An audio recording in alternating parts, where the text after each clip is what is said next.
السلام عليكم، ازيكم يا حلوين، ازيكم يا طعمين، عاملين ايه؟ ام شذا رجعت لكم بايه؟ حاجه جميله وحاجه جديده.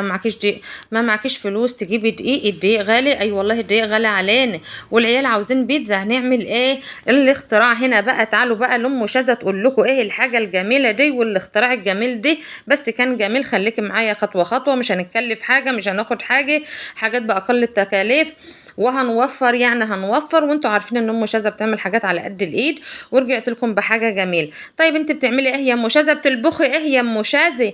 هنعمل بيتزا من غير دقيق ازاي يا ام شاذه؟ هقول لكم هني بقى احنا هنعمل ازاي.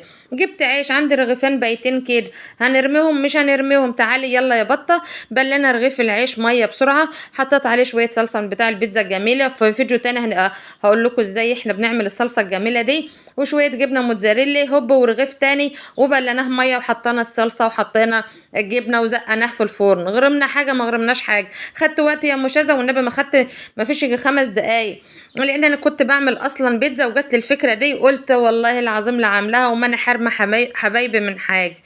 هوبا يلا خلصناها وزقناها في الفرن، وكان طعمها جميل، والنبي العيال ما فرقوها عن البيتزا اللي انا كنت عاملاها اصلا، وباين على الصينيه ان انا كنت خابزه فيها قبل كده بيتزا.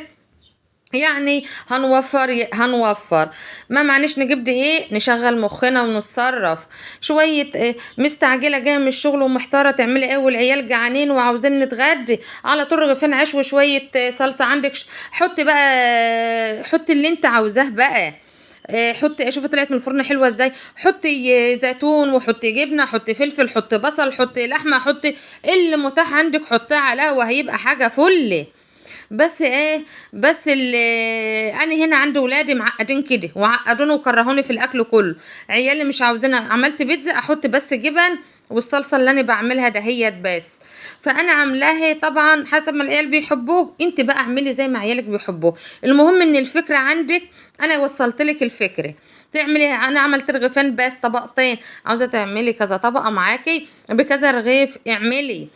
ما مش هتفرق يعني، وهيبقى جميل وهتبقى حلو، وتاكلها سخنة كده وبألف هنا على قلبك وصحتك. ليه؟ شفتوا بقى ام شاذة؟ قلت لكم ام شاذة بتعمل حاجات خفيفة وحاجات بسيطة، وكمان الفترة الجاية هنعمل فيديوهات بسيطة وخفيفة، وقت قصير مش طويل. ويا رب اكون خفيفه على قلوبكم. والله العظيم كانت جميله وطعمه خالص اهي. وادي البيتزا التانية اللي قلت لكم، انا كنت عامله عجينه طبعا، وعجنتها وخبزتها، والحاجات الكتيره اللي بنعملها دي وبتاخد وقت. انما انا جبت لكم المختصر المفيد، وده عملتها عشان العيال المتعبين ولادي. وعملت البيتزا التانية اللي هي بالعيش، والله والله والله كانت جميل. جربيها ومش هتندم. يا رب أكون ضيفة خفيفة على قلوبكم. أسيبكم في رعاية الله، والسلام عليكم ورحمة الله وبركاته.